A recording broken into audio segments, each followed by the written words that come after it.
Are you ready for the best damn sports radio show on the planet? Man, our nation, rise up.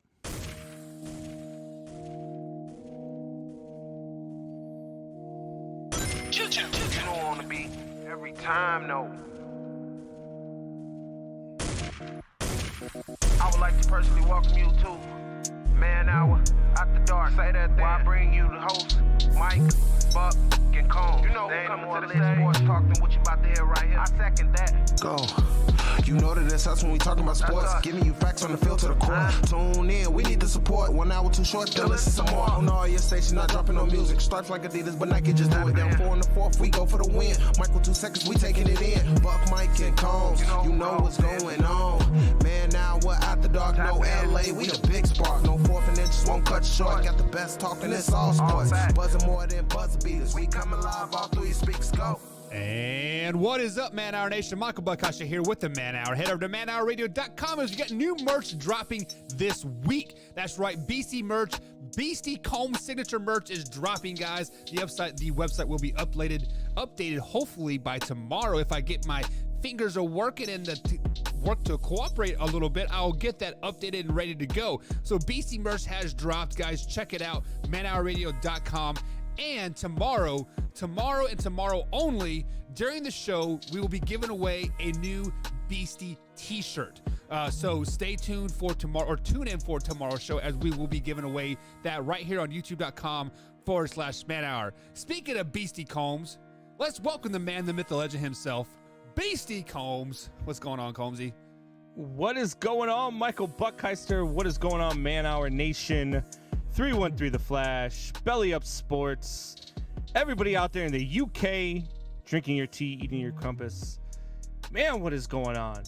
Dude, sports are going crazy over the last weekend. Yeah. Like, I mean, just all the playoff action in baseball, football, hockey starts tomorrow night. Man, this is like one of my favorite times of the year. I think my most favorite time of the year is when baseball starts up again, opening day. Yeah. Then you usually have March Madness tournament.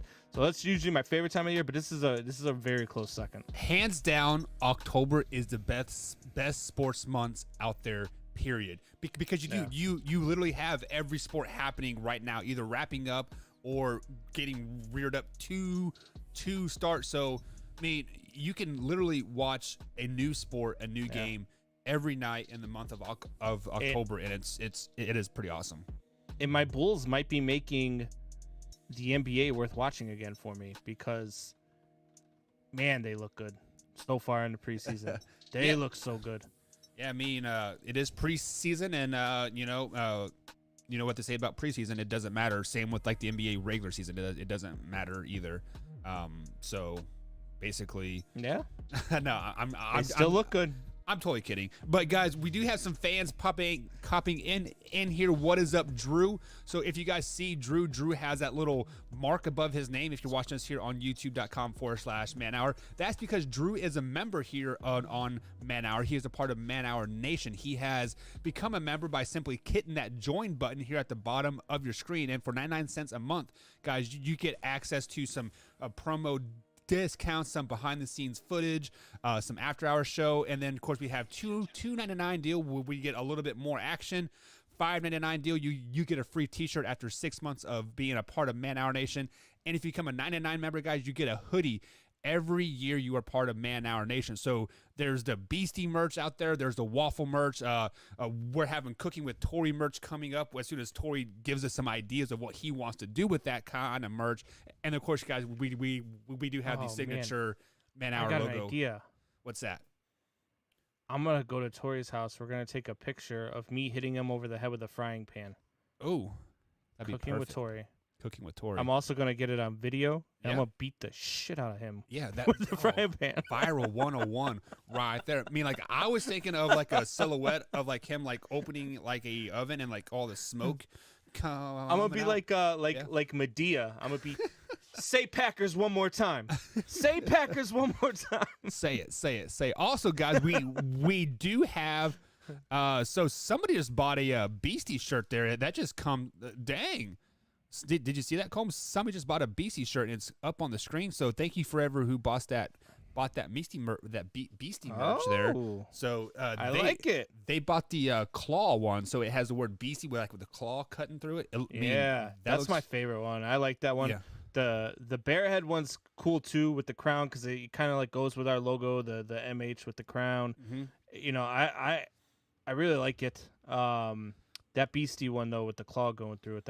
Look, Liz did a great job coming up with the ideas. Yeah. I definitely tweaked them a little bit just to make them pop a little bit. But this is her idea.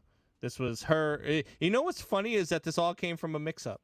Yeah. She thought you were calling me Beastie, even though you were only calling me BC. But out of that, we've got this merch, and I mean, like you said, from the time that we put it up today. This afternoon, it's been selling like hotcakes. So get your stuff before it sells out. Hey, Beastie merch might be the first thing on manhourradio.com to sell out. Yeah, so with that being said, Combs, you might have to update your Twitter handler too. So at Manhour Combs is kind of old now. Beastie? Yeah, no, you did have to put Manhour_Beastie on it. So there you go. Ooh, and then, but you guys can find me on the old Twitter scene at Manhour_Buck. But to get into tonight's show, guys, we do have a poll going up over here at youtube.com/manhour. And the poll is, will the Kansas City Chiefs make the playoffs? So to vote, you point, ! Vote with yes or no. So we do have some votes rolling in. Drew voted yes. I'm going to vote no. And I'm a Kansas City Chiefs fan. And Combs, that leads us to our first topic of the night. The Buffalo Bills fluxed on the Kansas City Chiefs last night in the Sunday night football game, 38-20. Are the Buffalo Bills the best team in the AFC, Combs? In the AFC, yes, but it's close. And it's a team we're sleeping on that's really, really close with them, and that's the Chargers. The Chargers are right there, neck and neck. The Chargers are just one of those teams that are just, I mean, everybody's sleeping on them. I think it's just because they're the Chargers that everybody's sleeping on them. But no, the Buffalo Bills are the real deal. Like they are scoring points at an insane rate. You know, I went off last week on Bus about his rankings and having Buffalo number 1. Look, the Cardinals are still 5-0, and that's what I went off on him about. He had the Cardinals at 3, and he had the Bills at 1. I said his homerness was going in there, but they are scoring points at an alarming rate. Yeah. Now, the Kansas City defense,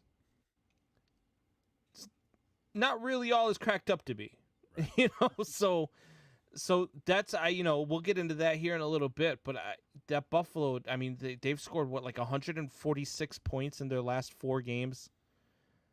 Hell. I mean, that's an alarming number. Hell, just thinking of their that's last almost 3, 40 points a game. I mean, just their last 3, what they scored 38 against the Kansas City Chiefs. They scored 40 against the they shut out the Houston Texans, right?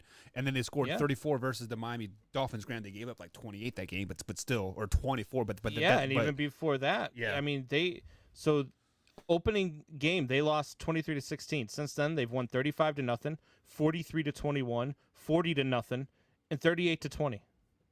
Yeah. The Buffalo Bills are the real deal. Yeah. They're good.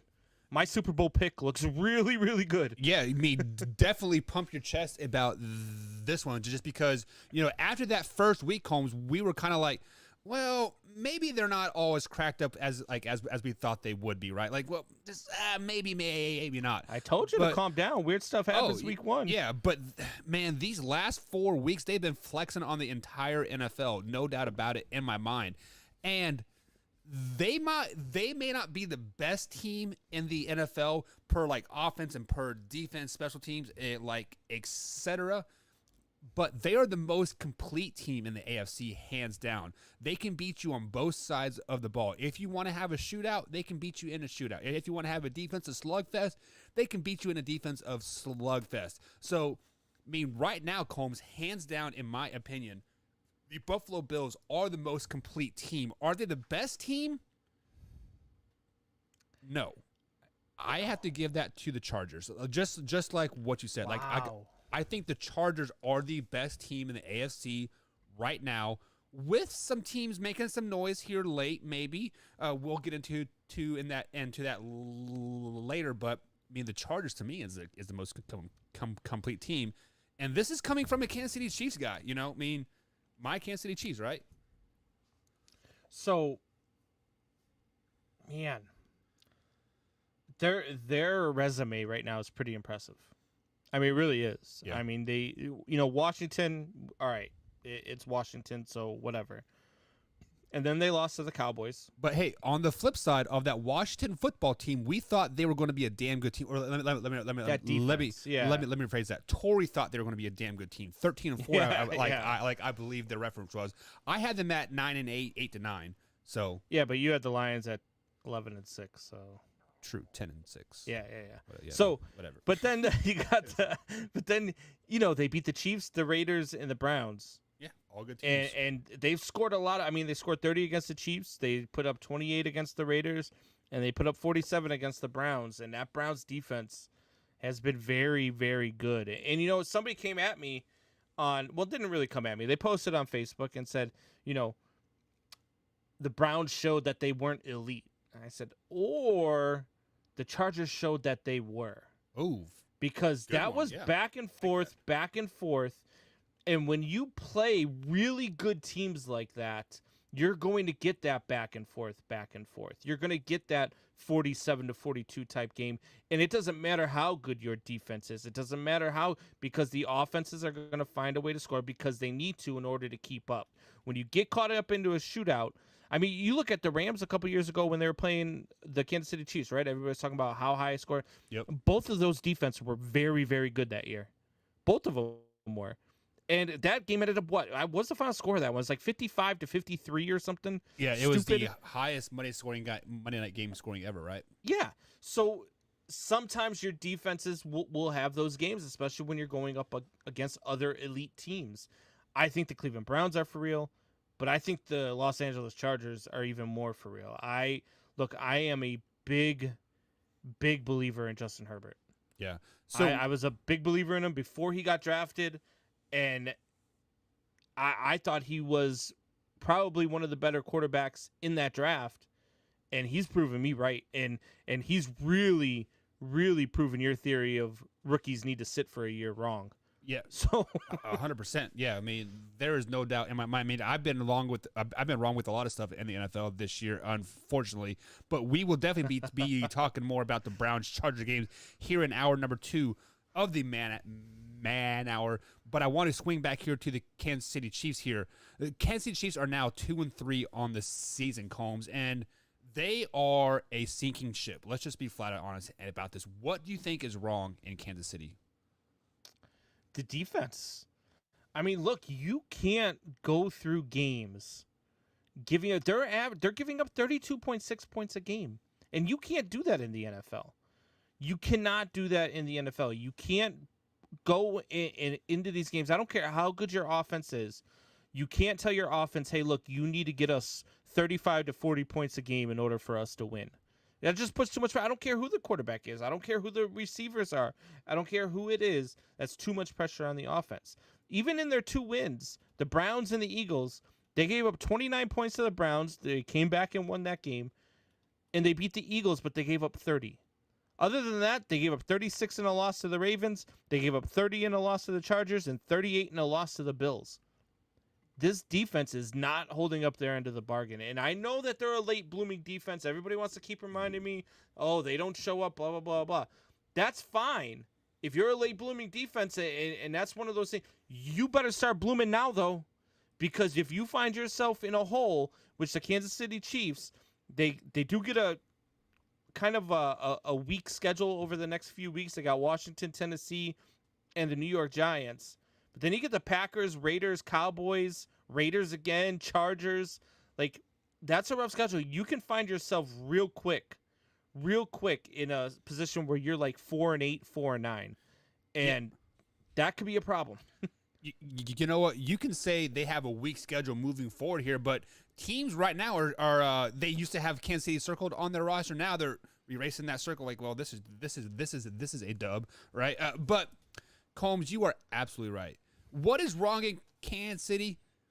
It's that defense 100%. Steve Spagnuolo, defensive coordinator, cut his ass right now. Find somebody else. Terry Braden, the offensive defensive line coach, get his ass out of there too. How about this? Braden Daly, run game coordinator, defensive line coach, get your ass out of there too. You can't get pressure on a goddamn quarterback. Good God. And You fire suck. Eric Bieniemy and send him to Chicago. Oh, sorry, I had to sneak that in there. How about this? Darnold Diolson, the defense assistant. What are you the assistant of? Giving up 80 points a game? God, you suck. Get your ass out of here. Lie out of here too. How about this?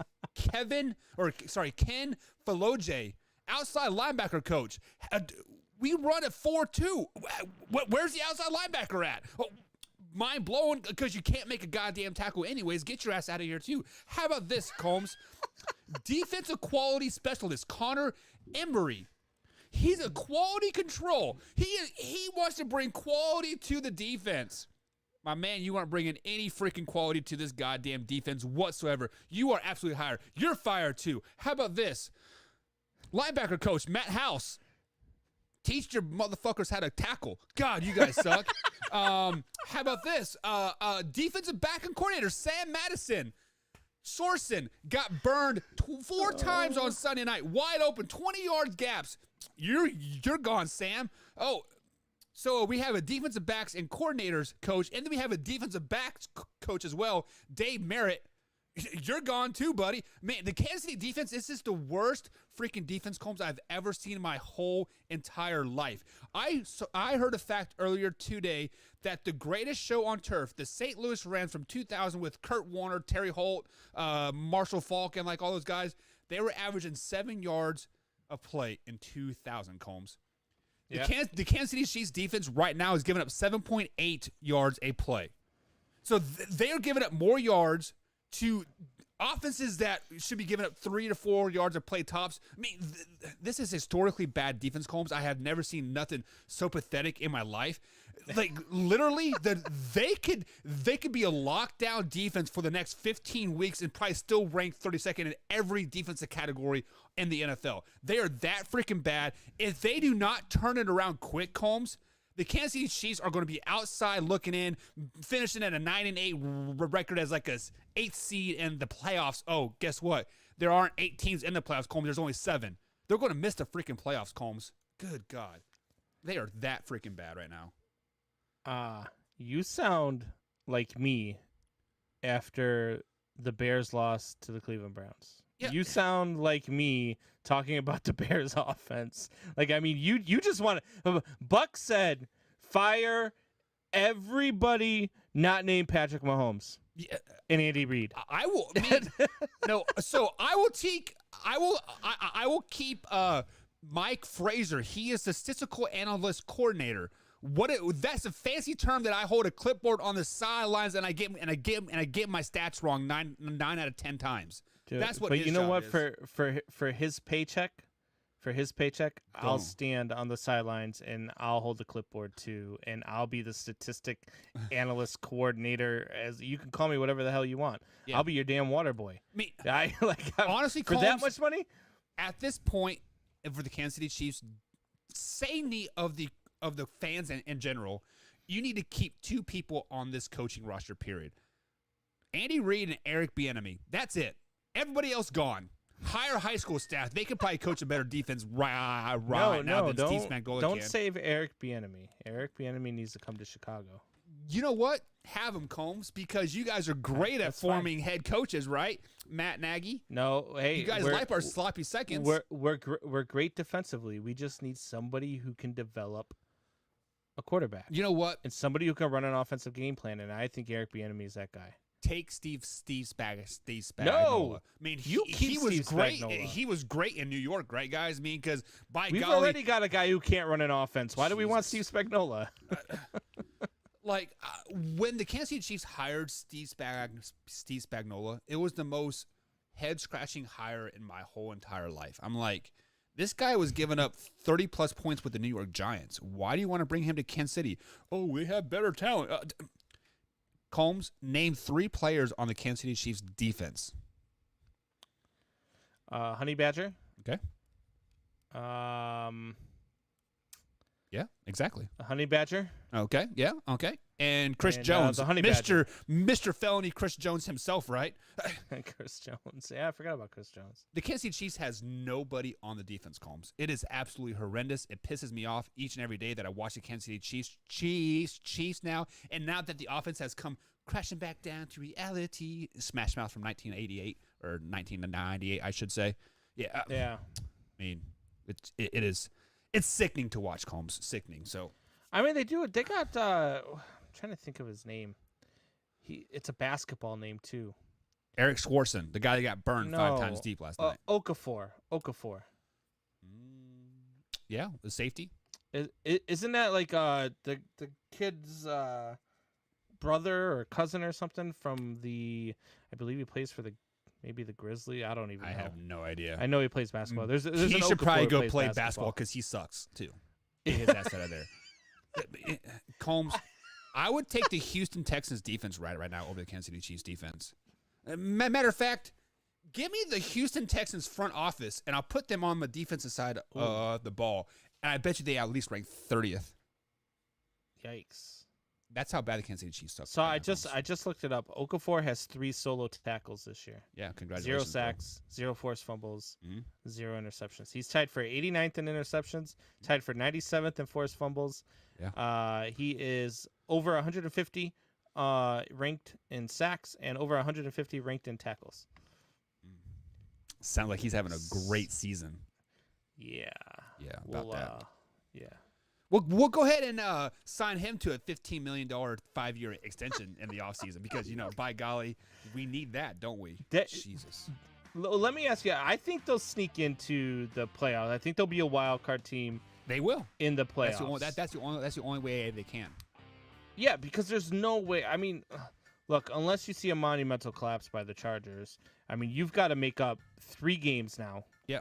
Because the Chargers to the Chargers own the head-to-head tiebreaker too, right? So it's 4 games, well, isn't it? Yeah, but they'll play them again, and so they're 4-1, and the Chiefs are 2-3. Now, maybe you woke up a sleeping giant because I did say I had them with 3 losses this year, but I had them starting the season 0-3 and then winning 14 straight because they're that talented. They really are. Yeah, but now, they also have Smokin' Joe on their roster now too, so they might be sleepy still. That's true. How did he play this week? Did he had 1 catch and he got like 3 holding calls. So. So he was like OBJ for the Browns. Yeah. Yeah.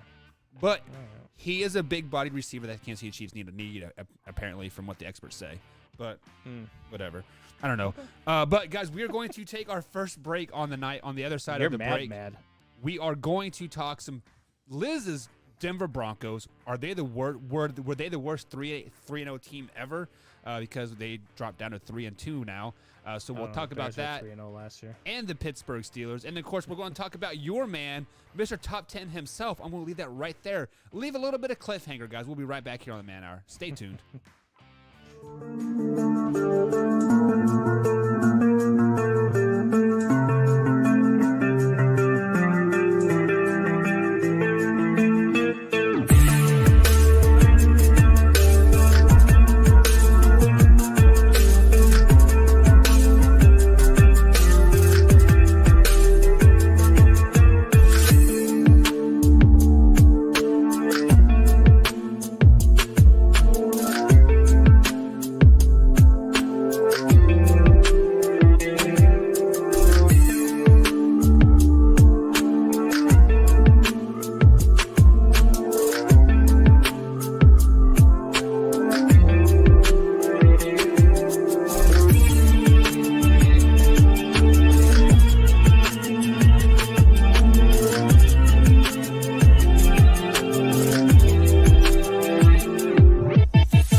And welcome back to the Man Hour, guys. Michael Buckeyes along with Brandon Combs tonight. Beastie merch is now live at manhourradio.com, so be sure to check that out. We will be giving away some Beastie t-shirts tomorrow, so be sure to tune in here at youtube.com/manhour. That is October 12th if you're listening to this in podcast or radio form. So October 12th, Tuesday, we will be giving away Beastie merch live at youtube.com/manhour at 8 p.m. East Coast time to 10 p.m. East Coast time.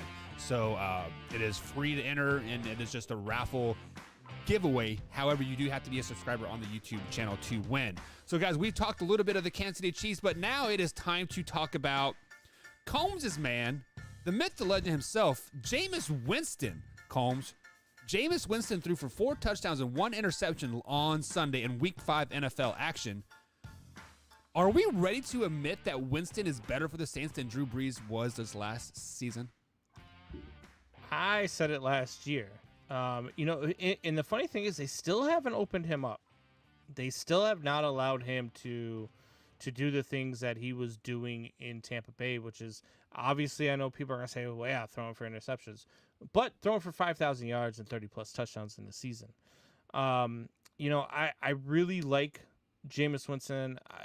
I've been very vocal about him being a top 10 quarterback in this league. I've been very vocal about him being the best quarterback on the Saints roster. That being said,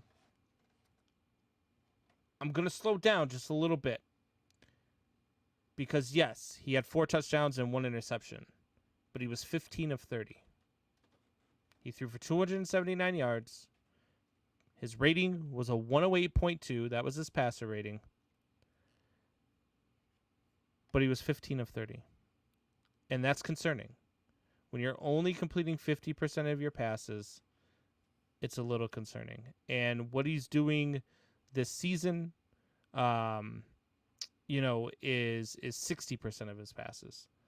So I want to see a little bit more production. I want to see them open it up a little bit more. I think they're getting to that. They did that a little bit against Washington. I think his long was like 72 yards. So I think that was actually the longest pass of his career as well.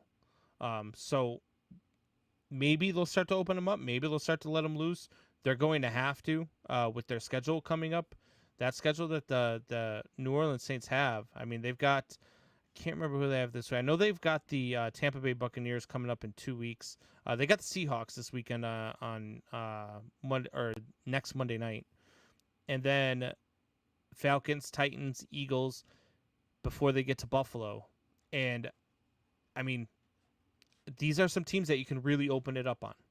The Buccaneers, you can absolutely open it up on. And they've showed signs of being that defense where you can score with them. So that's what I want to see out of them. I think Jameis has it in him. I would just want to see them allow him to do what he can do. And if he throws 2 or 3 picks, but throws for 5 touchdowns and throws for 500 yards, I'm okay with that because you're coming out with a win.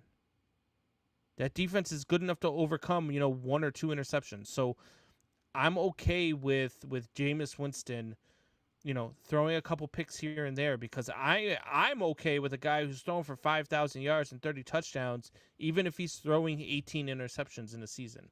Not the 30 that he threw in Tampa Bay, but I think that was the aberration. The guy's averaged only 16 a season for his career so far. So the 15 to 18 range, I'm okay with that from a Jameis Winston if he's throwing for 5,000 yards and 30-plus touchdowns. Yeah.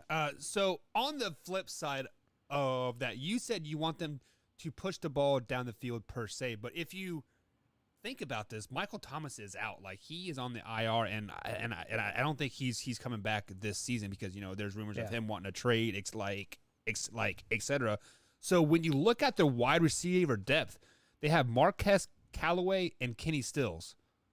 That's pretty much all of the receivers that they have, and so when you take away that downfield threat that Michael Thomas had, yes, Kenny Stills can still open it up a little bit, but there's a reason why he's been on 4 different teams in 4 years, right? I mean, it just like he is just not that good of receiver.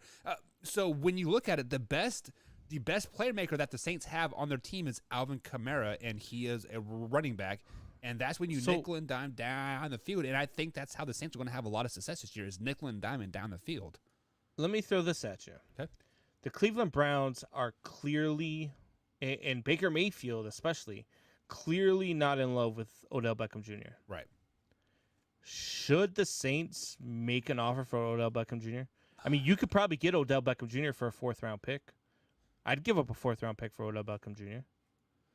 Look, I know he's not the greatest route runner, but the guy's got hands. He does have hands. The guy's hands. got really good hands. And if he develops a chemistry with you, that's going to make, what's his name, Marquez Callaway, that's going to make him even more dangerous. True. I see what you're saying, but besides the big catch and a couple okay seasons in New York, what has Odell Beckham Jr. really done for you? He is the most overrated receiver in the NFL that I've ever seen. I don't disagree. I think he's overrated as well. But I just say, look, he's a big target. He's got hands. The guy can stay with, anybody speed-wise. I mean, he's a pretty quick wide receiver. Mm-hmm. I just, I don't know. Like, I'd like to see. It's something. It's better than what you got. Right. I mean, OBJ's better than Kenny Stills, right? Like what Drew said last night, that's kind of comparing apples to oranges as you can compare apples to oranges. Now, I think, so let me revert back to what you said here real quick. You said that the Cleveland Browns are not in love with Odell Beckham Jr. and maybe Odell Beckham Jr. isn't in love with the Cleveland Browns either. But on the flip side of that coin, Jarvis Landry is still hurt, if I'm not mistaken. I think he got put on the IR. I'd have to check that, but he's been out the last 2 weeks. So out of necessity, the Cleveland Browns need Odell Beckham Jr. on the field. But they're not using him. Well, but they are using him as a decoy, and when Jarvis Landry comes back, that will mean who do you guard then, right? Maybe because Odell Beckham Jr. still has that name notoriety where you have to guard him with a good cornerback. Like you can't put a linebacker on him. 5 targets in 2 weeks. But still, that 5 targets. Maybe that's because Jarvis Landry is out and they're double teaming him. I mean, like I haven't watched the film Odell on it. Beckham Jr. was prior to this, right? So he's been in the league. This is his 8th year in the league. He's had 2 seasons where he's been hurt, so he's missed some time. So I'm gonna take those 2 seasons out of it. So he had 621 yards receiving in those 2 seasons where he got hurt. So take those out of it. Okay. The 5 seasons that he wasn't hurt, he's got 6,332 receiving yards in those 5 seasons. So it's not bad. It's pretty damn good. Right. I mean, that's an average of a little over 1,000 yards a season. So you saying that he is good? I'm saying if he stays healthy and he's in the right mindset and he develops a chemistry with you, he can return to that form. He's not a top 10 wide receiver. Even with those numbers, he's not a top 10 wide receiver. He's not DeAndre Hopkins. He's not Julio Jones in his prime. He's not Megatron. He's not those guys. But he's a good weapon. And if the Saints could go out and make a play for a guy who's only getting 5 targets from his team and make him the primary receiver on your team, you're going to make him extremely happy. And when he's extremely happy, he's shown that he can perform. He can perform, and he also can propose really well too. So he has that. I get it. Like I get the hesitation on OBJ. I really do. I understand it, especially with the injury bug. But he'd be worth a chance because he's better than what you have, with the exception of Callaway, because Callaway and Jameis have a chemistry together. Right. He's better than what you have. So Combs, you have been adamant of saying that Winston is a top 10 quarterback all offseason, all previous season before that. You have pumped the brakes a little bit, but is Winston still a top 10 quarterback in your eyes? Yeah, he's still got the capability to be a top 10 quarterback. Is he a top 10 quarterback right now? I'd venture to almost say yes. I mean, you look at what this guy has done in the 5 games now that they've played, okay, and what he's done is only in 5 games, so for 12 touchdowns and only throw 3 interceptions. He's only thrown for 892 yards, though. That's where I've got room to pause, but I think that's a system thing. They haven't allowed him to open it up. But the 12 touchdowns to 3 interceptions, there's nothing wrong there. He's making good reads. Now they're keeping him short. They're not letting him air it out, so that might be helping that along a little bit, and that might be the recipe to success. But they've got to allow him to be him. They've got to roll him out more. They've got to allow him to air it out a little bit, and I think he'll be fine. Well, I mean, do you really want him to allow him to be him more per se? Yes. Like I use air quotes there, because the Saints are second in the South right now at a 3-2 record. I mean, they're obviously winning games and they're performing, doing what they're doing. So why switch it up and maybe make Winston a turnover machine again? Because let's take the record and being second in the division out of it, right? Okay. You lose 26-7 to the team leading your division, the Carolina Panthers. You lose 26-7 to them because you don't air it out, because you're just throwing the ball short, because they've got a decent defense. Or because the Carolina Panthers are that good. Then you go in and you air it out a little bit, and you beat the hell out of the Patriots in New England. It was a hell of a win. Yeah. Then you come back and you lose to the Giants 27-21. Like, that is a defense, if you're starting to open it up more, you're going to put points on the board. If you let Jameis Winston take over that game, they win that game. And now instead of 3-2, you're sitting at 4-1, and you're leading the division. Yeah, I mean, I see your point, but it's a double-edged sword, I think. Like, why fix what's not broken? You know what I'm saying? Yes, they lost a game that they could have won. But it's not like you're running a juggernaut team, though, with what you're doing. I mean, you're running a very beatable offense with what you're doing. At this point, what you got to do, your game plan at this point is to stop Alvin Kamara, because you're not going to beat me deep because you won't go deep with Jameis Winston. Yeah, but can you stop Alvin Kamara? Yeah. I mean, you can contain him. It's not like, I mean, Alvin Kamara hasn't really... You can contain him, but you can't... exploded just yet. I mean, Alvin Kamara hasn't had, a MVP type season. I mean, the guy's only got 368 yards this season. Yeah, but the season is still young, and only time will tell if the explosion happens, right? So speaking of explosions here, the Denver Broncos came exploding out of the gate, Combs. They were 3-0. They were a 1-minute wonder there, but now they have dropped 3-2 on the season, losing to the Pittsburgh Steelers here on Sunday, Week 5 NFL action. Combs, were the Denver Broncos the worst 3-0 team that we have ever seen? No, I mean, I'm not going to go there.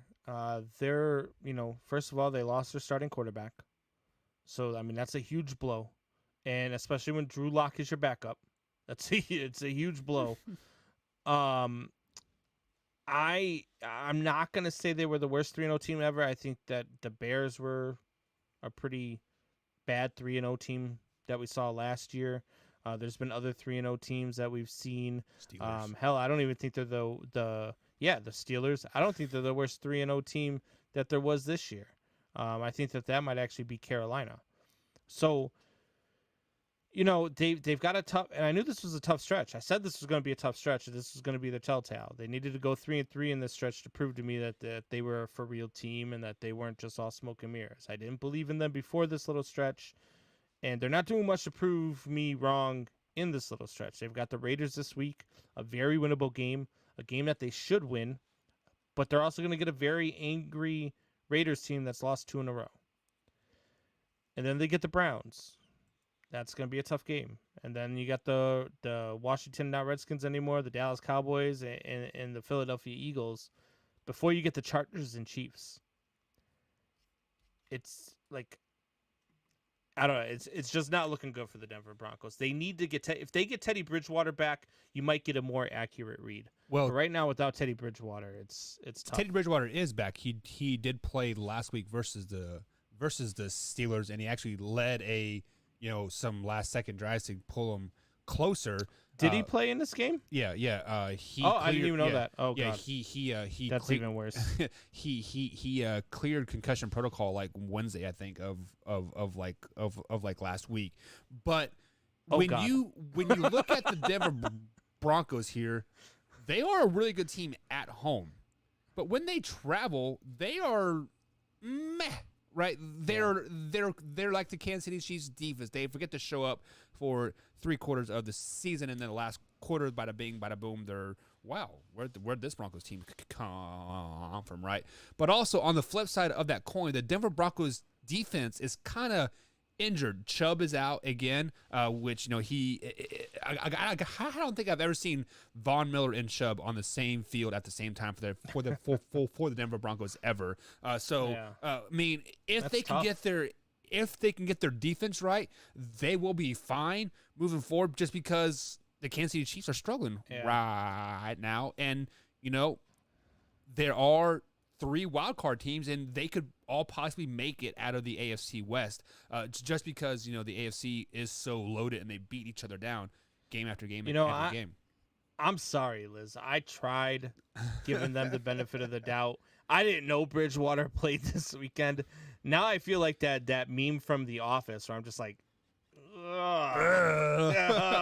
well, at least she gave us some awesome BC merch that we will be giving away tomorrow here on the Man That's Hour, true. youtube.com/Man Hour. So if you guys are just tuning in, we will be giving away some BC merch tomorrow. So be sure to tune in, as we do need to promote that highly, highly much. We do have Shot Top coming up here at an hour number 2 of Man Hour. So here in about 15 minutes, we'll be opening up to some Shop Talk. So I have some questions that are pinned in the comments that I'm going to ask here, Combs. But speaking of the Steelers and Broncos game, still on the flip side of that coin, the Pittsburgh Steelers do improve to 2-3 on the season. Ben Roethlisberger kind of looked not so old this game. Are they finding their groove? Because Najee Harris rushed for 25 to 26 times for 130 yards. So are they finding their groove? No. They're about to lose to Geno Smith and the Seahawks on Sunday night. Then they're going to lose to the Browns. Then they're going to lose to the Bears. They'll probably beat the Lions because the Lions are terrible.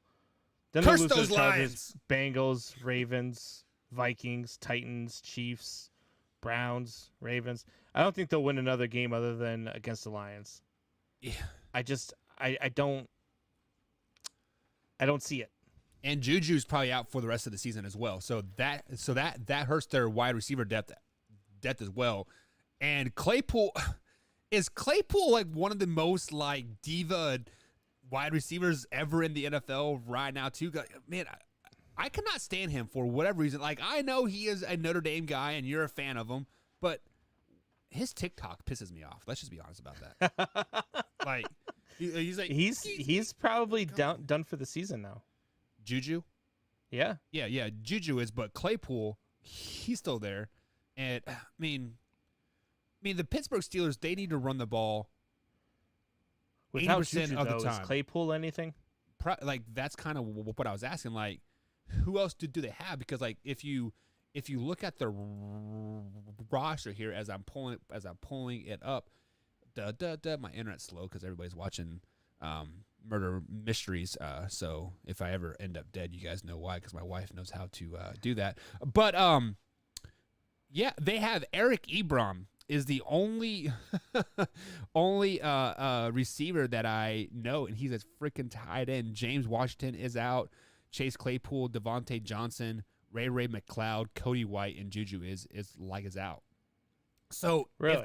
if there's ever of a time for wide receivers to like find work, I know 55-year-old Terrell Owens was looking for some work, so he could play for the Steelers. Calvin Johnson probably still has a little left in the tank, even though he's been retired for 7 years. He can go play for them. It just, I don't know. I mean, the Steelers suck. Sorry, they're not good. And I didn't think they were going to be good. I only had them at 5 wins this season. Yeah. I don't even know if they're going to get to that. They're going to probably win a couple games they shouldn't win. They might beat the Seahawks because Geno Smith is their quarterback this week. They And it's might at beat home. Baltimore once because it's a rivalry game.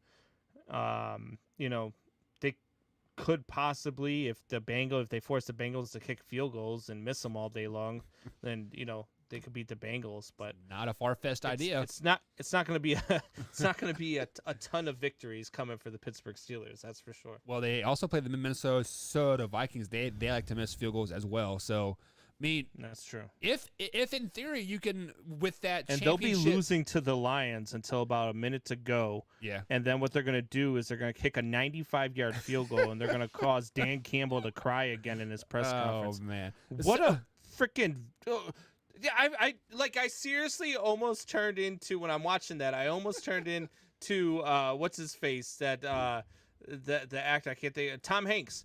Are you crying? There's no There's crying no in baseball. crying in football. I was like, what am I watching Oh, right now? man. He's like, they tried so hard, dude. Shut up. Coach your team. Don't you try Stop hard talking about every bringing- day? God, Stop you're trying so to ridiculous, bring man. Lions to practice and actually learn football. I mean, Maybe that'll help. Oh, come on, man. Unbelievable. Screw Lions are those terrible. Lions. Come on. They have crushed my heart the last 2 seasons. Cry all you want, my man. You are ridiculous. But Combs, we are up against the next break, guys. We're going to open up to Shop Talk. I see some questions that I have queued up. I want to ask those during Shop Talk. So sit back, relax, and enjoy, guys. If you got any questions for us, head over to youtube.com/manhour. Hit the subscribe button, hit the bell icon, and hit the like button, and then you can ask a question. But before that, I might consider it, but I don't know. We'll be right back, guys. We'll be right back. That's something. But I got to find the button. There it is. Rookie.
Man Hour Nation brought to you by Brooks Roofing and Siding. Contact them at 812-868-7663 or online at brooksroofingin.com.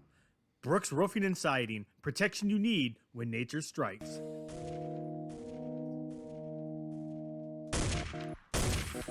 And welcome back to the Man Hour, guys. Michael Buckeyes along with Brandon Combs and I. Head over to manhourradio.com and check out the new merch that we just dropped. The Beastie merch is live. The Brandon Combs Signature Series will be up and operational by the end of the week. That's guaranteed that Buck Nasty has given you. But tomorrow, guys, we'll be giving away some Beastie merch right here on Man Hour. So youtube.com/Man Hour, 8 p.m. East Coast time, October 12th, 2021. That is a Tuesday. Tune in as we will be giving away some Beastie merch. Speaking of Beastie, let's welcome him back on to the show, Beastie. So, isn't it funny how sometimes nicknames just like stick, and now all of a sudden your Beastie Combs had a BC, and it just, I don't know, just kind of crazy. Hey, isn't it? I'll take it. Look, man, I've been divorced twice. Yeah. So I've had much worse nicknames than Beastie. I'll tell you. I've been called a lot of things. I'll take Beastie. That's all right. I mean, look, there's some good things, like what, the Beastie Boys. Yeah. I mean, that was a good name out of Beastie. Yeah. Beauty and the Beast. Oh. I mean, hey, he got the girl at the end, right? Yeah. And you got the girl Hey. now, so it just roles are reversed. Yeah. But you're still So, ugly. I mean, oh yeah, dude, Okay. that name fits, man. Beastie fits. I ain't gonna lie. I ain't scared. But yeah, so guys, Beastie merch is live at manhourradio.com. Go ahead and click on the merchandise page, and I will be tweaking the website there. So guys, be sure to tune in and give me some feedback of how you like the merch section. Also, guys, Project XX is taking big steps. Hopefully tomorrow. So if you guys want to be a part of Project XX, be sure you become a member right here at youtube.com/manhour. Simply click on that join button, and a little 99 cents a month, you can become a member. So Project XX is coming hopefully very, very soon. We'll get more details hopefully by the end of the week. And as they start to sprinkle in, if you are a member, you will find out what is happening. So stay tuned for that. So definitely become a member. So Combs, it is time for Shop Talk, and I do have a couple questions that are highlighted here that I want to ask. So Drew asked, so this was when we were talking about Winston and the Saints, about him going 15 for 30 last week here in Week 5 NFL action. Drew asked, were those missed passes because of his errant throws or receiver errors? I did not watch the game myself. Like, I have not had a chance to break down that film yet. But usually when a receiver drops the ball, they're a drop category, right? And I'm looking at the stats from that game, and there's only 3 drops in that game. So there's at least 17 incompletion passes, or sorry, 13 completions that were just bad throws. Right. So, and that's, I mean, look, it's one of those where you just,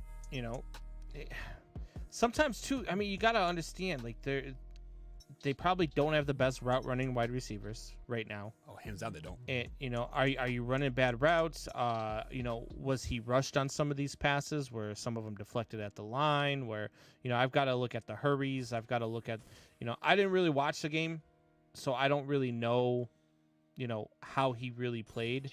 The numbers look good, though. I mean, 4 touchdowns. Yeah. I mean, those are good numbers. So Yeah, he didn't have 15 interceptions or 3 back-to-back-to-back. So, I mean, that's all positive in that aspect. But usually on Wednesdays is like when I break down the film, because I got the NFL package where I can, like, replay the games in, like, a half hour. So so Wednesdays are usually my slower days. So I get a lot of caught-up film on that. And then Javi comes in and says Casey will be just fine. They may not lose a game now. I mean, that's wouldn't how you have surprise me, right?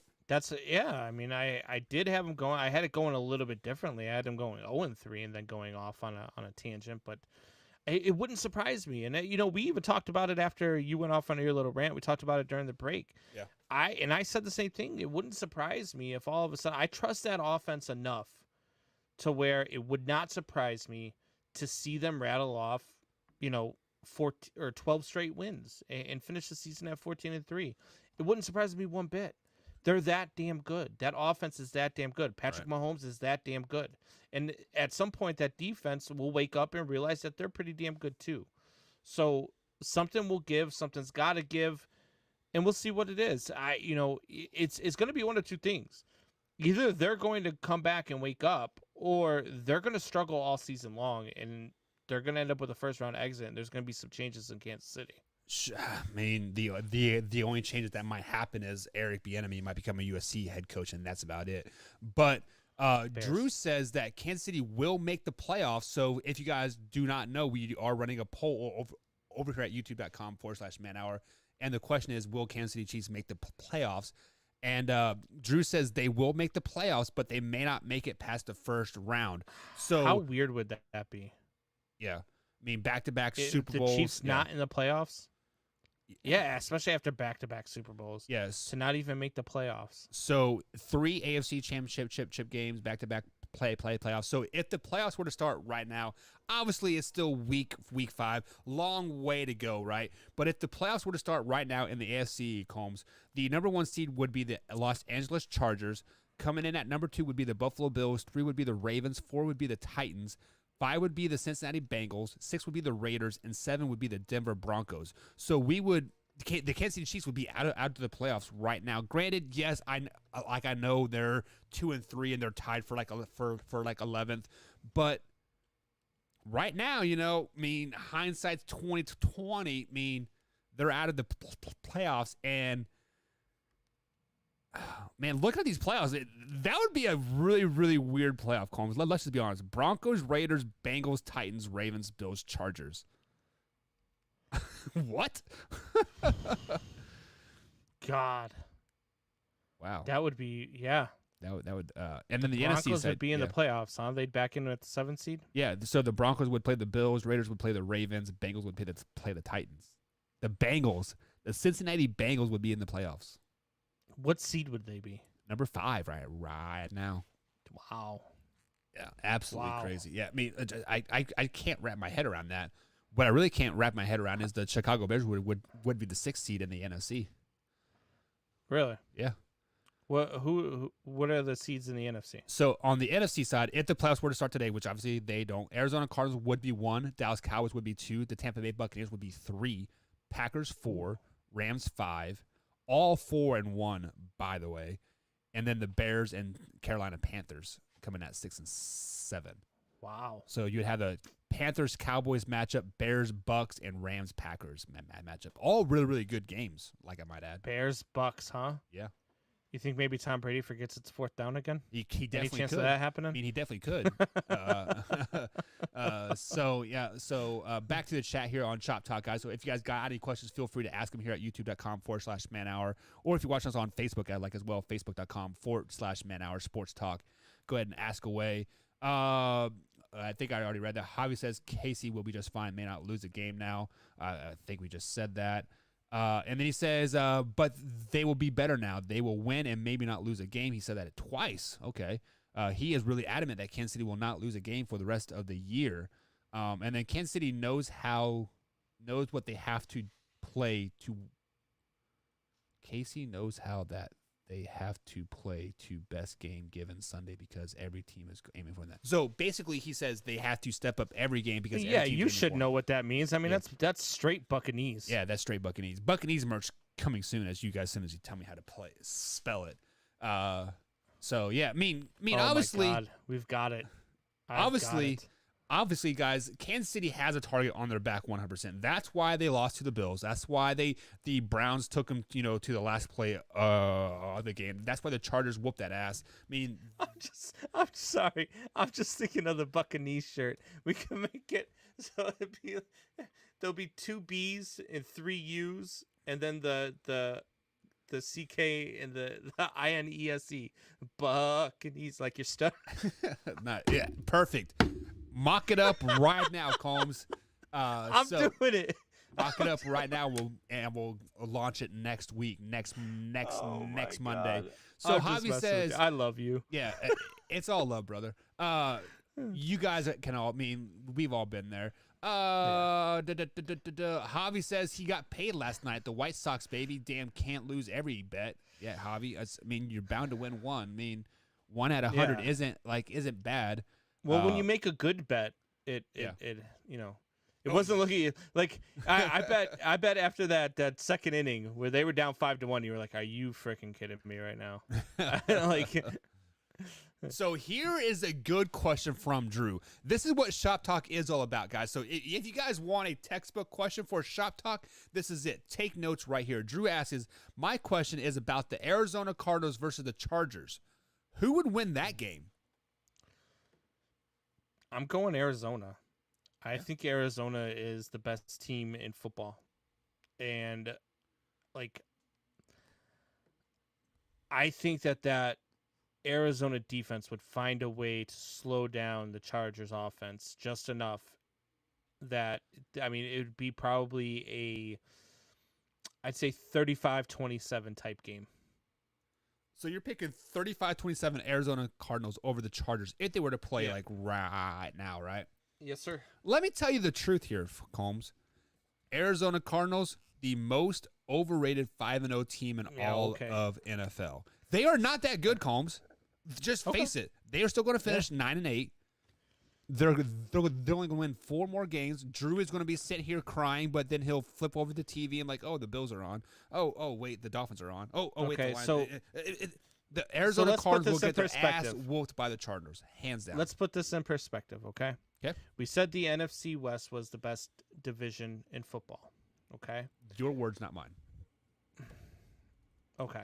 So that's right. You had the Detroit Lions being 11-5. So let's take that into account first. I actually said the AFC West was going to be the best division, but the NFC West was strong. Then we were talking about how the Rams might be 2 weeks ago, 3 weeks ago. We were talking about the Rams might be the best defense in football. They might be the best team in football. Yeah. And Arizona went out and put a hurting on them in LA, 37-20, beat them by 17 points. Flex on those mofos. Then they go out against San Francisco 49ers, also in the NFC West. Yeah. Beat them 17-10. Without Jimmy G. Without Jimmy G, I'll give them that. Without Jimmy G, they beat them 17-10. They also beat the Titans 38-13. Shit team. You still have to. Sure, I wouldn't say a shit team, but middle of the road. I'll give you middle of the road. Chiefs are better than Titans, and the Chiefs suck right now. Chiefs. Right now, the Titans are better than the Chiefs the way they're playing right now. Okay.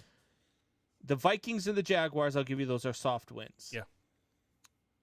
But they're 5-0. You are right. You are in the best absolutely division in football. They're 5-0.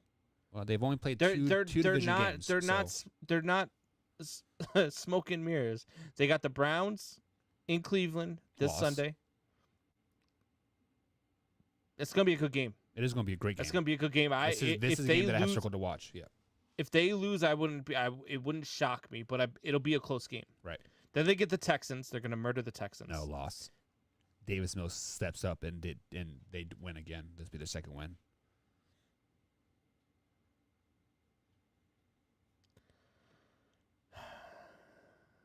Yeah. Carry on. Then they get the smoke and screen Green Bay Packers. Yeah. Lambeau West, as they call it. That's a loss. So 3 losses in a row. Then they get the Niners again. Oh, that'd be a good game because it's at Candlelight or it's at Levi Stadium. Then Panthers, Seahawks, do you think Jimmy G Bears, will be back for that game? Probably. I think if Jimmy G plays and George Kittle is back, the 49ers win that game. But if not, they lose. Maybe. I don't know. I mean, you're talking about a team that is averaging 30 points a game. For now. They're only giving up I believe I'd have to do the math here. I'm trying to do it in my head real quick. But I think they're giving up, it looks like about 20 to 22 points a game is what they're giving up, but they're scoring 30. Yeah. I mean, that one game versus the Vikings really kind of skewed their points per game. Yeah, right? I mean, other than the Vikings, take the Viking games out of it, they gave up 13, 19, 20, and 10. So 17 points a game, basically. Yeah. So I don't understand where you feel there's smoke and mirrors there. They're good on offense. I'm not saying that they're smoke and mirrors. I'm saying that they're overrated. Because people are saying Super Bowl. I still take the Rams over them in the Super Bowl. I still take the Cowboys over them. The same Rams that they walked into their house. Yeah. Kissed their mom on the cheek. Yep. And said, "What's up?" Call me daddy, and beat them 37-20 in their own house. Yep, those same Rams. I also would take the Bucks over them.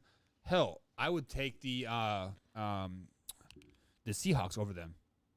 Cheers. Go ahead. Yeah, and I will, and I'll win. I mean, my bets are like Javier bets, so. Yeah, I mean, you can keep betting like Javier bets. I'll take all your money. But realistically, though, Combs, looking at their schedule moving forward, I mean, obviously the Texans is probably going to be a win. I feel that the Panthers are kind of like a toss-up. The Lions is going to be a win. The Colts. I think they're going to destroy the Packers. You think they're going to destroy the Packers? Yeah, the Packers' defense is so bad right now. They can't stop the run. That's a Thanksgiving night game, isn't it? No, that's on October 28th. Yeah. Okay. I'm they're sorry. going to Thursday night to just wallop the Green Bay Packers.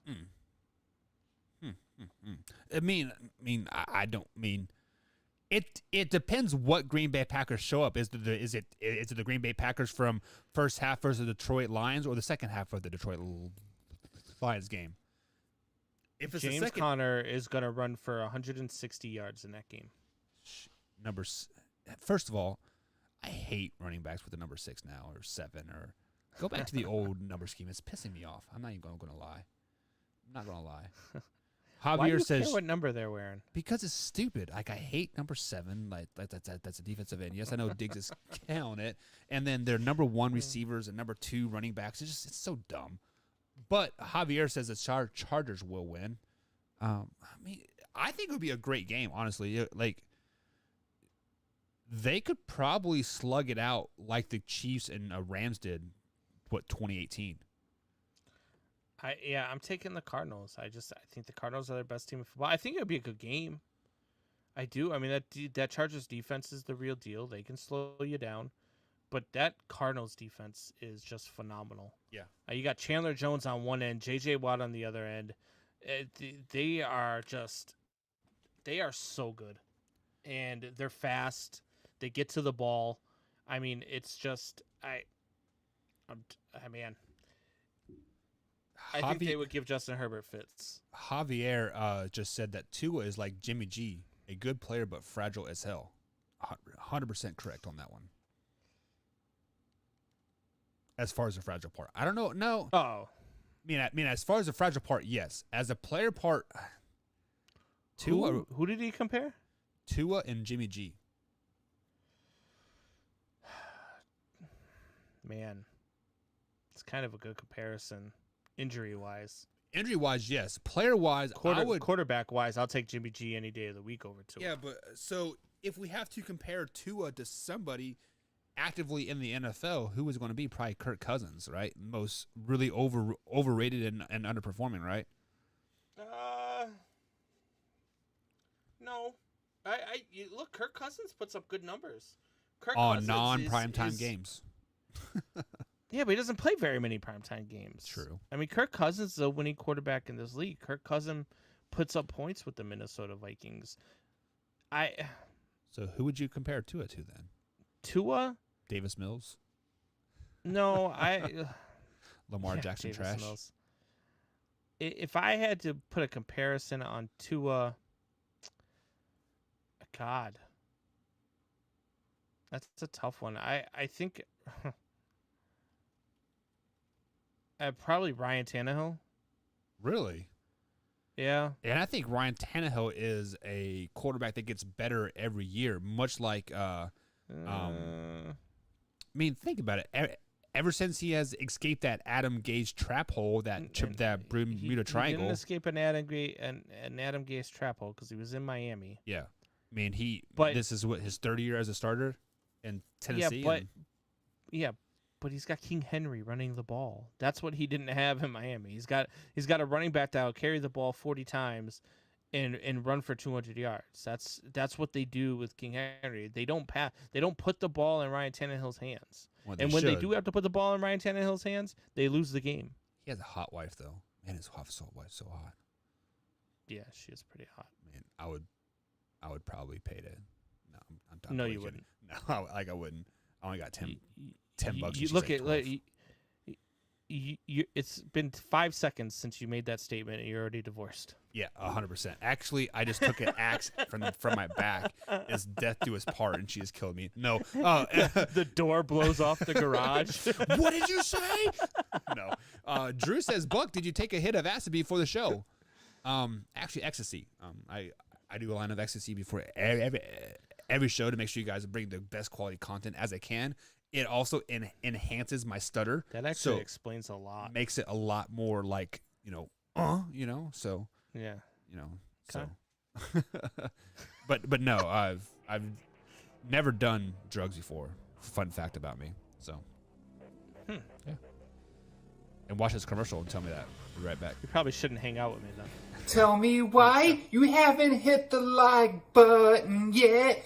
Tell me why you haven't subscribed yet. Tell me why you aren't commenting in the comments. All we want you to do is become a part of Man Hour Nation. Hit that like button, please. Thank you. Adios.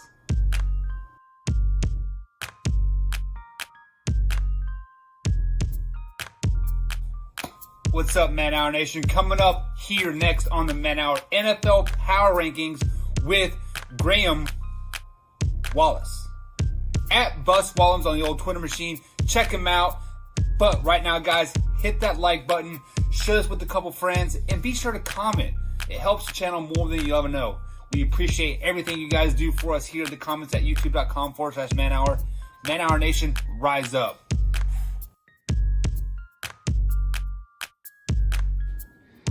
Damn, man, let me borrow some money. Now, Billy, what do you need money for now? I be losing all my money on the pursuit of fantasy football, yo. I just need like 10 more dollars on my machine. Again, I told you to stop playing that site. You simply go to pick'emwars.com, link in the description, and you get to play for free. So you telling me I can play for free? That means 0, 0, 0, and Wilson Man Benjamins, yo. Listen, yeah. Give me some of that free dough, you know what I'm saying? Oh. Head over to pick'emwars.com and pick your games for free and win real money. Link in the description. Check it out.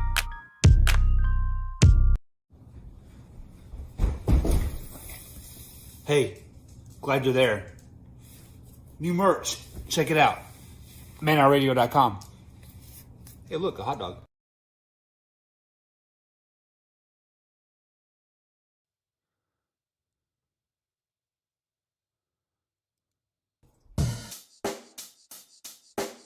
Check the mic and make sure it sound right, boys. Welcome back to the Man Hour, guys. Michael Buckeyes, Lauren Brennan, BC Combs. BC merch has dropped at manhourradio.com. Be sure to check it out. And I do love my wife very, very much. So, Javier, your wish is my command. Cindy, I love you, baby. So, with that being said, Javier says, don't be like me. Javier, don't be like me, because if you knew exactly what I did on the sidelines, you would be like, what is this wrong with this guy? But nonetheless, guys, here at Man Hour, we do have a script that we go by kind of roughly.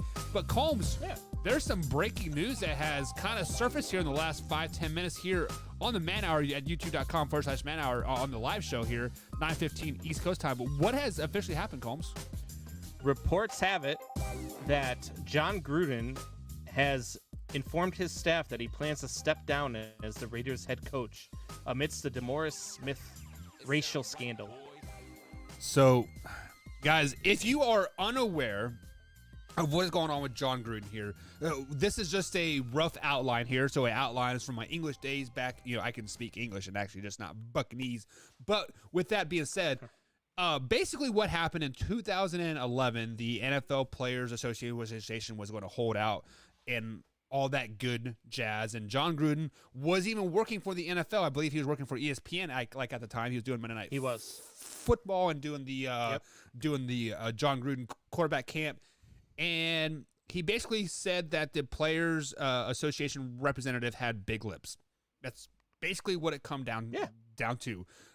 So like Combs said, I'm going to take your words. When you say it for a female, it is sexy, but when you say it to a black man, apparently that's racist.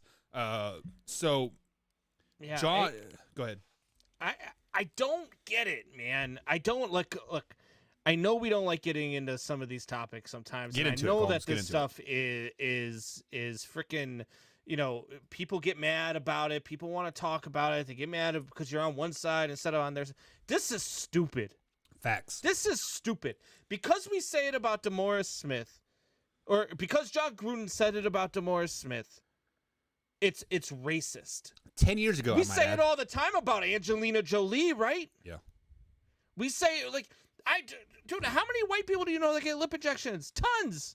A lot of they got DSL big lips, lips, right? They got big lips. What the?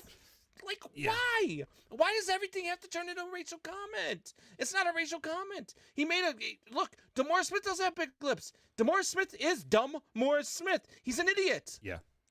So why do they have to, why is everything, the cancel culture kills me.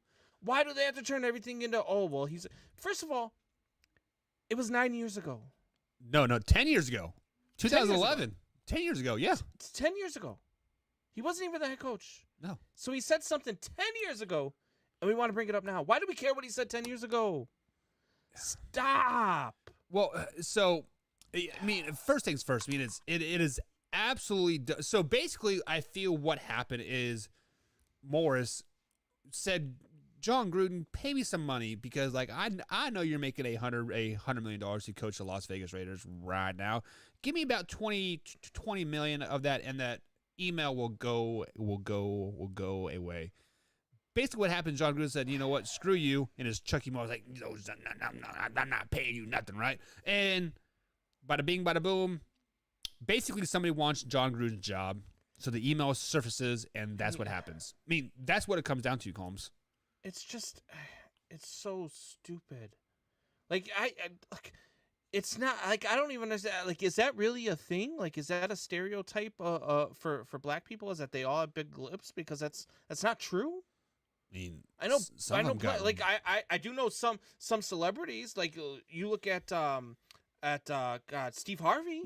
Steve Harvey's got some big lips. Yeah, he does. But then, but look at Joan Rivers. She got some big lips too. But so what? Who cares? If you got big lips, you got big lips. If you got big ears, you got big ears. If you got a big dingaling, you become a porn star. Yeah. Drew says, yes, it is a stereotype. How is it a stereotype? Why? I don't know. Why is that a thing? I don't. Oh, okay. I would have never in a million years, if you would have said, name me a race with big lips. All of them? What do you mean? Kim Kardashian, right? No. Yes. But I mean, you can say that about Does flat she count noses as white too. or black, by the way? I don't know what she is. Okay. I mean, I think both random of her thought. parents are white, but I mean, she's so fake that she's like turning black. I don't know what it is, to be honest with you. Yeah. But she's something. Javier says my ex-wife got big lips and I love her lips. Yeah, I mean that's what big lips are all about. Did he just say his ex-wife has big lips and he loves her lips? Yeah. I hope you don't have a girlfriend right now, Javier. Yeah. Or a wife. I hope you didn't. Now pay for those lips gonna either. be you and Buck gonna be able to share a room tonight. Hey, you know what, Javier? Come on up, man. There's plenty of room in the garage back here. But I this just don't get it, man. This is just what irritates me about the society that we live in, Combs. To be honest with you, sorry, I saw a comment that I cracked me up a little bit. Javier or Drew says north or south, big lips. We're going on the wrong side of the chat here real quick here. Way to go, Drew and Javier again. Do you remember that about a month ago when they had gotten like dog poop or whatever it was, man? Like it was. Yeah. I was like, good. I just looked at him like, what is going on? I just turned the chat off. But do you remember the Kavanaugh thing a couple years ago when Trump like made him a Supreme Court justice or something to that effect? And this girl brought something up that happened in high school, completely made up, right? Why shouldn't there be some type of statute of limitation like hey, like you can't go back 15 years? But I mean, look, they've got stuff where I can't remember if it was an NFL player or an NBA player who, was like 26 or 27 in the league. They brought up a tweet from when he was 16. Oh, that was 16. that was Josh Allen too. You're a kid. Like, you don't know any better. You're stupid. You say stupid stuff. You do stupid stuff when you're young. Hell, it took me till I was like 30 before I grew the hell up. Yeah. And stopped saying stupid stuff and started watching what I was, because it happens. I'm 33 and still say stupid shit. Look, if you say something when you're like, if I come out and I say something when I'm 8, 9, 10, 11, 12 years old, 14, 15, 16, whatever the case is, am I really held accountable for something that I said back then? Because if so, like I can tell you right now, like shit, I'm an asshole. Yeah, well, I'm just glad Twitter and Facebook were not around, or social media, or cell phones that had cameras back when I was in high school, because I would be in jail. Let's just be flat out honest. Like, I would not be seeing the light of jail whatsoever. And some are like Buck and never grow up. I mean, Drew, you are absolutely right. I mean, I still act like I'm a 16-year-old just because, like, I enjoy having fun in life. I mean, like, if you guys would ever see me, like, outside of, like everything's a sexual reference, you know, like that's what she said. But it's just, I mean, like, it's just so dumb. It's, if you can't accept people for who they are by now, for who they are as a person, and not worry about their skin color, not worry about this, not worry about that, then you're not a human being. Just like you're just an asshole anyway. So you're gonna be who you are because bad people are just bad people. Like I don't look and say, you know, I look at it all the time. People ask me all the time, like I'm a big baseball guy. If I had one person in the world I could ever interview and bring back from the dead and interview, it'd be Jackie Robinson. I did a whole thing on it when I was going to school for sports broadcasting. I love Jackie Robinson. I don't love Jackie Robinson because he was black. I love Jackie Robinson because he had the intestinal fortitude to go against the grain and do things that nobody else could do. And he was a trendsetter. But it's not because he was a black ball player. My favorite player right now in the league is Javier Baez. Do you think I care that he comes from Puerto Rico? No. Who cares?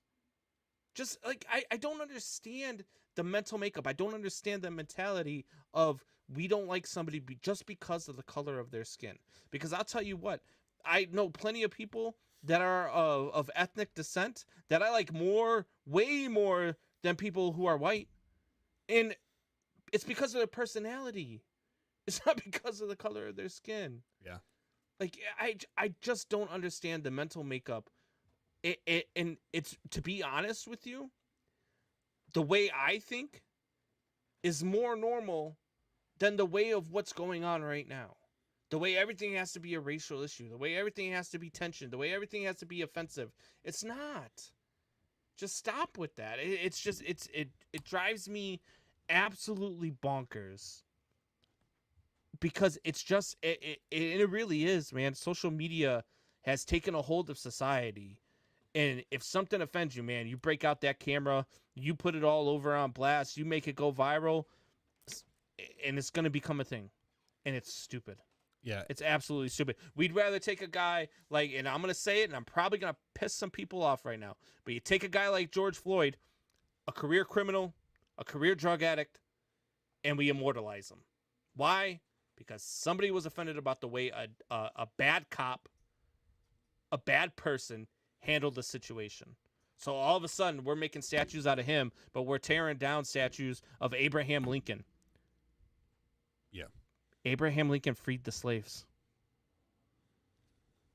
Very, very true. And just to reiterate, when the whole George Floyd thing happened, Combs was the first one to say that the cops screwed up. So I mean, they were like, he was an asshole. Yeah, I mean, like he definitely he deserves to go to prison. Yeah. So like, I just want to make sure we clear on that. No, like, I'm equal. I'm on both sides of the fence. Look, Right.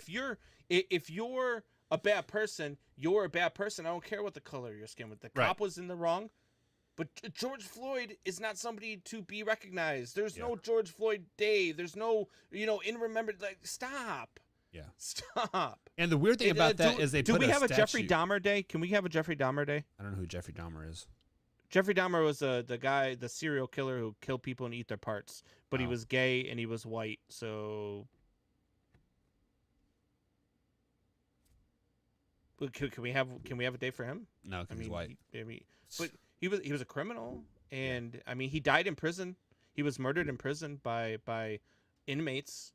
It was an inmate who was black, so maybe it was a hate crime, and maybe I'm offended by the fact that Jeffrey Dahmer died.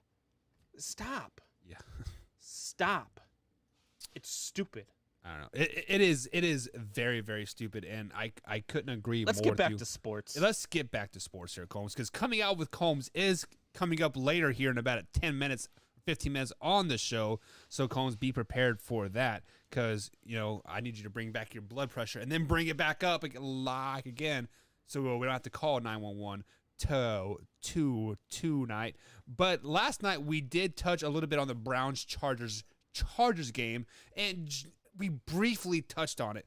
But after rewatching the game today, I saw the final 2-3 minutes of the game, and the Cleveland Browns, they seem to not have faith in Baker Mayfield to win them the game. The play calling was very passive at best, kind of like, oh yeah, we're only down by 5, whatever, we'll just kind of do what we do.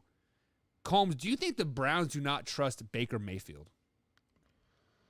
No, I think they trust him. I just don't think they feel he has any weapons right now without Jarvis Landry. I don't think that they trust Odell Beckham to get the ball. I don't think that they trust any of their wide receivers to make a big play right now. And that's a problem. I mean, Baker Mayfield's trying to do a lot more with his legs than he's trying to do with his arm. And the play calling hasn't been great the last couple of weeks in Cleveland. They did beat the Vikings, but it was only 14-7. And, they still put up points. They put up 42 points. Right. So, I don't think that it's a thing where they don't trust Baker Mayfield. I mean, he did throw the ball 32 times. I think you also have Nick Chubb and Kareem Hunt running the ball. And those are two very dynamic running backs. And they can make some things happen. And that's kind of what their scheme is around. It's a lot like the Tennessee Titans scheme. Let's run the ball, and then surprise you with a pass. And so they stuck to their game plan. Look, the Chargers are just a really good team. It's okay to say that but even though they lost, it's okay to say it was just really two really good teams going at it. Right. Yeah. So, what you said there, you nailed it right on the head. They have Kareem Hunt and Nick Chubb. Guys, these guys alone are starters on any other team of the NFL. They are a 1-2 punch in Cleveland, and on the season they have a little over 800 yards. Nick Chubb is averaging 104 yards a game, and Kareem Hunt is averaging 60 yards per game.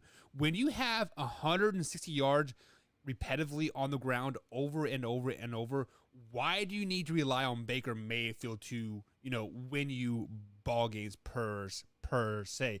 But this is about Sunday afternoon game. Yes, the play calling was very, very conservative, but I don't think it's because they don't have faith in Baker. Combs, I think you nailed it. They don't have faith in Odell Beckham Jr. They don't have faith in the tight ends. So they were playing not to win the game, but not to lose the game either. They were hoping to maybe break a big play here or there to get them into scoring range, and then they maybe would have, pushed it down the field a little bit more. But the problem that I have with the Browns right now is giving up 47 points to the Chargers. Yes, the Chargers are a very, very good team. Let's not take that from whatsoever. I think they're the best team in the AFC. But when you give up 47 points with this defense that they have, this is the same defense that your Chicago Bears gave up 9 sacks to, and now they're giving up 47 points. That's kind of a concern for me a little bit. Do you think maybe there's a little bit of trouble on the defensive side of the ball? Sorry, I had something ringing in my ear just now. Which team are we talking about? The Cleveland Browns. The Cleveland Browns. Yeah, so on the defensive side of the ball, I wouldn't say I would think that anything is wrong. I mean, they looked pretty good against the Bears a couple weeks ago when they had 9 sacks. The previous 2 weeks, yes, they gave up 47 points yesterday, but the previous 2 weeks prior to that, they had given up 13 total points. So, yesterday it was just two really good teams going up against each other. They got the Cardinals this week. They're probably going to give up a lot of points there too. Yeah. Well, also on the flip side of that coin, the Browns do have 4 players out from last week as well. So Clowney was out. Greg Newsome was out. Jeremiah Osa, how you say that guy's name from Notre Dame? That's your boy. The linebacker Osa Kamoa. I don't want to butcher his name too bad, But yeah, so I mean, they definitely had some key players out, right? But on the hindsight, I mean, they still lost, but they are still a good team moving forward. Guys, let's go ahead and take a quick break. On the other side of the break, we do got coming up with Combs. You want me to pronounce it for you? Go ahead. Owusu Koromoa. Koromoa. I was close, Vanilla Wafer. But Javier says Mini Baker hold up is that stopping because I'm new white? commercials. Yeah. No, that's the Pittsburgh Steelers lineman that we were making fun of. Well, not really making fun of, but when they traded him from the Ravens. Yeah. We're right back, guys. And that really happened. He actually said Vanilla Wafer on purpose. Yeah, it was on purpose, by the way. We'll be right back, guys. Yeah.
And welcome back to the Man Hour, guys. Michael Buckheiser with Brandon Combs tonight. You can find us on Twitter at manhour_Buck, and you find Combs at manhour_Combs on the old Twitter machine. If you guys have not subscribed to our YouTube channel yet, head over to youtube.com/manhour and subscribe to that YouTube channel. Hit that like button, share this with a couple friends. We do upload clips every 3 hours over there, 24 hours a day, 7 days a week, 365 days a year. So there's plenty of Man Hour to go around, guys. So be sure to share this with a couple friends. You know, sharing is caring here at Man Hour Nation.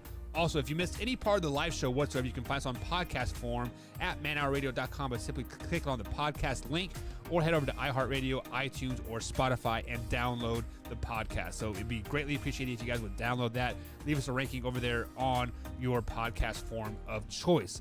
But it is that time of night. Every Monday night, we let Brandon Combs simmer in the background, and then he gives us his eye test. So the eye test with Combs is coming up right here on the Man Hour. So sit back, relax, and enjoy, because Combs is going to bring some heat. Let's do it. It's the eye test, baby.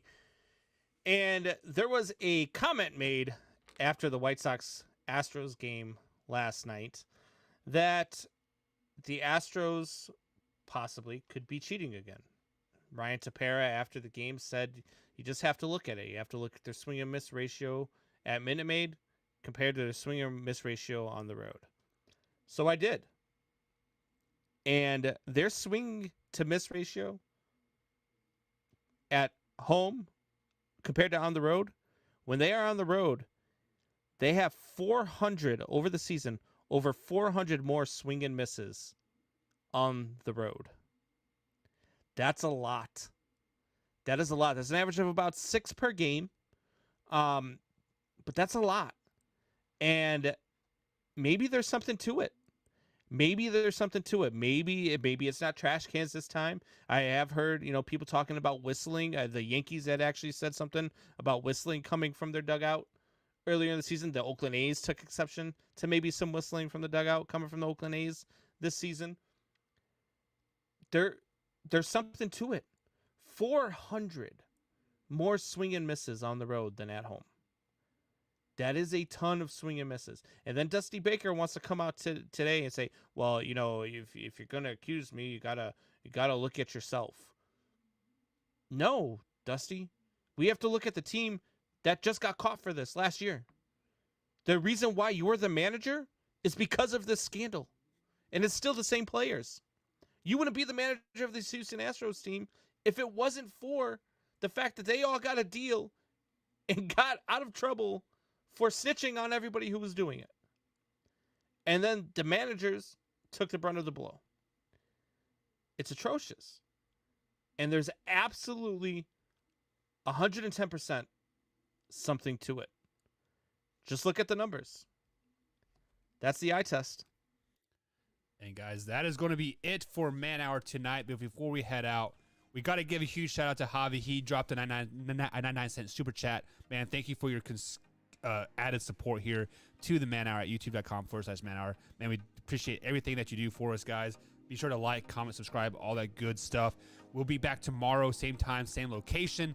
I believe we're going to have Spilled Soup on. I'm not for sure. We had to work out our schedules here a little bit, but we'll figure out what's going on till tomorrow, guys.